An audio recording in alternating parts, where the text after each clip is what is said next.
Hello friends, आज हम discuss कर रहे हैं class 10th science chapter 1 chemistry का।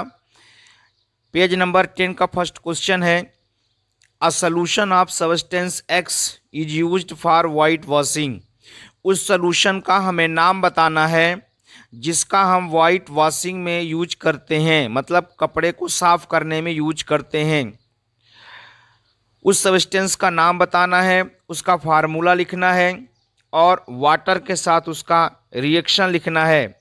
तो वाइट वॉशिंग में जिस सब्सटेंस को यूज किया जाता है उसका नाम है कैल्शियम ऑक्साइड, उसी को हम क्विक लाइम भी कहते हैं। दूसरा नाम है क्विक लाइम, इसका फार्मूला होता है कैल्शियम हाइड्रोक्साइड, मतलब कैल्शियम ऑक्साइड मतलब CaO, इसका फार्मूला होता है CaO प्लस H2O। जब H2O के साथ रिएक्शन कराएंगे तो ये बनेगा calcium hydroxide CaOH whole twice.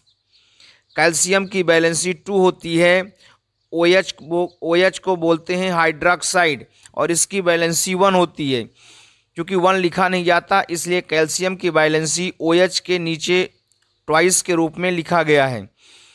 Next question है, Why does the color of copper sulfate solution change when iron nail is dipped in? Copper sulphate का जो कलर है वो चेंज क्यों हो जाता है जब इसमें आयरन नेल मतलब लोहे का टुकड़ा इसमें डाल दिया जाता है? तो उसका रीजन है कि जब हम आयरन नेल को कॉपर सल्फेट में डालते हैं तो डिस्प्लेसमेंट रिएक्शन हो जाता है। डिस्प्लेसमेंट रिएक्शन का मतलब कॉपर की जगह आयरन और आयरन की जगह कॉपर हो जाता है। इसके कारण कॉपर सल्फेट का जो कलर है चेंज हो जाता है क्योंकि उसमें आयरन सल्फेट बनता है। डिस्प्लेसमेंट रिएक्शन का मतलब हो गया कॉपर की जगह जब आयरन हो जाएगा तो कॉपर सल्फेट की जगह आयरन सल्फेट बनेगा। आयरन सल्फेट बनने के कारण उसका कलर चेंज हो जाता है। उसका इक्वेशन है Fe प्लस CuSO4। इसका जो कलर है कॉपर सल्फेट का ब्लू कलर होगा ये। और डिस्प्लेसमेंट रिएक्शन में कॉपर की जगह आयरन हो जाएगा तो ये हो जाएगा FeSO4। और FeSO4 का जो कलर है ये लाइट ग्रीन हो जाएगा, ग्रीनिश इसका कलर हो जाएगा, प्लस कॉपर जो है अलग हो जाएगा। डिस्प्लेसमेंट रिएक्शन में यही होता है, कॉपर की जगह आयरन हो गया, यहाँ से देख सकते हैं आप, और कॉपर जो है अलग हो गया। तो इस तरह से आयरन सल्फेट बनने के कारण उसका कलर चेंज हो जाता है।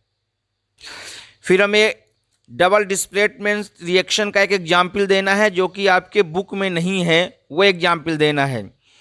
तो sodium hydroxide and hydrochloric acid जब रिएक्ट करते हैं तो सोडियम क्लोराइड एंड वाटर बनता है। उसका इक्वेशन है सोडियम हाइड्रोक्साइड NaOH।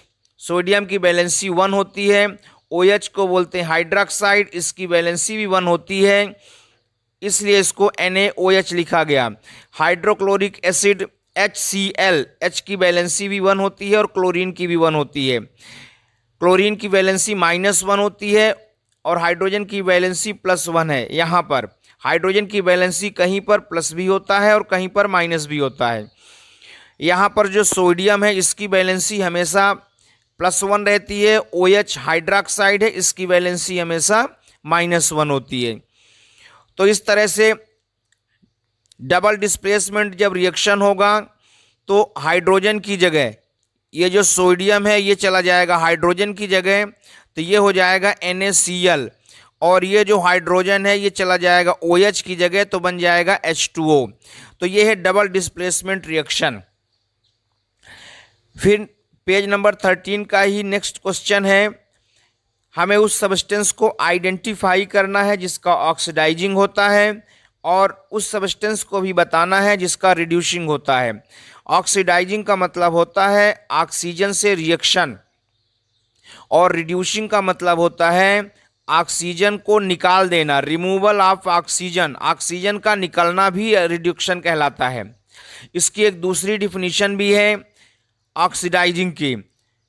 हाइड्रोजन का रिमूवल ऑक्सीडाइजिंग कहलाता है और हाइड्रोजन का ऐड होना भी रिड्यूस कहलाता है। तो इस तरह से इसको ऑक्सीजन और हाइड्रोजन के फॉर्म में इसकी डिफिनीशन है। इसका एग्जाम्पल दिया है 4Na जो कि सॉलिड पोजीशन पे है, ऑक्सीजन गैस में है और बन जाता है Na2O। यहाँ पे Na2O क्यों है? क्योंकि ऑक्सीजन की वैलेंसी 2 है और सोडियम की 1 है, इसलिए ऑक्सीजन की वैलेंसी सोडियम के पास में लिख दी गई है। सेकंड है कॉपर ऑक्साइड जो कि सॉलिड है। इसको जब हाइड्रोजन के साथ रिएक्शन कराएंगे तो ये बन जाएगा कॉपर प्लस H2O। अगर किसी क्वेश्चन में हाइड्रोजन और ऑक्सीजन दिया है तो 90% केसेस में, जैसे यहाँ पे हाइड्रोजन भी है और ऑक्सीजन भी है, तो 90% केसेस में H2O बनता है। इसको अपने को ध्यान रखना है 90% केसेस में। तो यहाँ किसका ऑक्सीडाइजिंग हो रहा है और किसका रिडक्शन हो रहा है? तो इसमें सोडियम का ऑक्सीडाइजिंग हो रहा है क्योंकि सोडियम के साथ यहाँ देखिए ऑक्सीजन ऐड हो गया। ऑक्सीजन के ऐड होने को ऑक्सीडाइजिंग कहते हैं, ऑक्सीडाइज्ड कहते हैं। यहाँ सोडियम का ऑक्सीडाइज्ड हो रहा है क्योंकि सोडियम के साथ ऑक्सीजन ऐड हो गया। और ऑक्सीजन का रिड्यूस हो रहा है क्योंकि ऑक्सीजन जो सिंगल था वो किसी से जाके ऐड हो गया। तो इस तरह से अगर देखा जाए तो ऑक्सीजन से ऑक्सीजन निकल गया जो कि सोडियम के पास चला गया, इसलिए ऑक्सीजन का यहाँ पे रिडक्शन हो गया। सेकंड है कॉपर ऑक्साइड प्लस हाइड्रोजन। तो यहाँ से आप देख सकते हैं कि ये जो ऑक्सीजन है ये जा करके हाइड्रोजन में ऐड हो गया और बन गया H2O।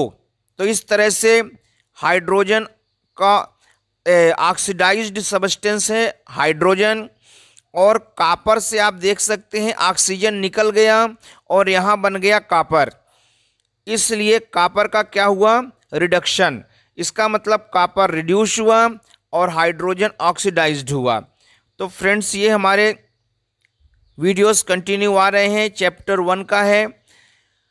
इसी तरह से फिजिक्स केमिस्ट्री के वीडियोस कंटिन्यू आते हैं। आप हमारे चैनल को सब्सक्राइब करें, लाइक करें, शेयर करें। कोई प्रॉब्लम हो तो कमेंट करें। Thank you very much.